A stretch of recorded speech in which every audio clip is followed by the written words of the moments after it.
ಶಿರ್ಸಿ ನಗರದ ಚರ್ಚ್ ರಸ್ತೆಯ ಅವೆ ಮಾರಿಯಾ ಶಾಲೆ ಎದುರಿನ ಅವೈಜ್ಞಾನಿಕ ರಸ್ತೆ ಕಾಮಗಾರಿಯನ್ನ ವಿರೋಧಿಸಿ ಬಿಜೆಪಿ ಮತ್ತು ಜೆಡಿಎಸ್ ಮುಖಂಡರು ಜಂಟಿಯಾಗಿ ಪ್ರತಿಭಟನೆ ನಡೆಸಿದರು. ಶಿರ್ಸಿ ನಗರದ ಆವೆ ಮರಿಯಾ ಶಾಲೆಯ ಎದುರಿನ ಅವೈಜ್ಞಾನಿಕ ರಸ್ತೆ ಕಾಮಗಾರಿಯಿಂದಲೇ ಅಪಘಾತ ಸಂಭವಿಸಿ ಸ್ಥಳದಲ್ಲೇ ರಿಕ್ಷಾ ಚಾಲಕನ ಸಾವಾಗಿದೆ.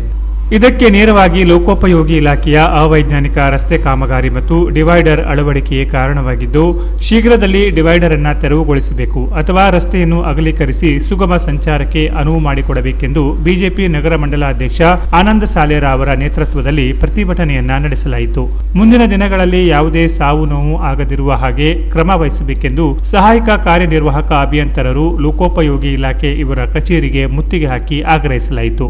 ಅವೈಜ್ಞಾನಿಕ ಕಾಮಗಾರಿ ಸರಿಪಡಿಸುವಂತೆ ಹಾಗೂ ಮೃತ ರಿಕ್ಷಾ ಚಾಲಕನಿಗೆ ಪರಿಹಾರ ನೀಡುವಂತೆ ಅಭಿಯಂತರರಿಗೆ ಮನವಿ ನೀಡಲಾಯಿತು.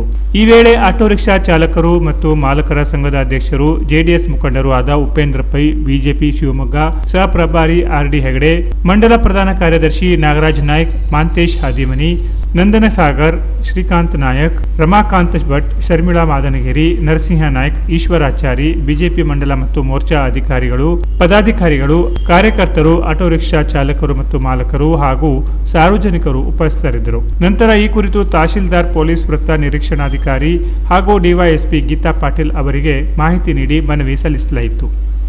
Canara plus news, Sirsi.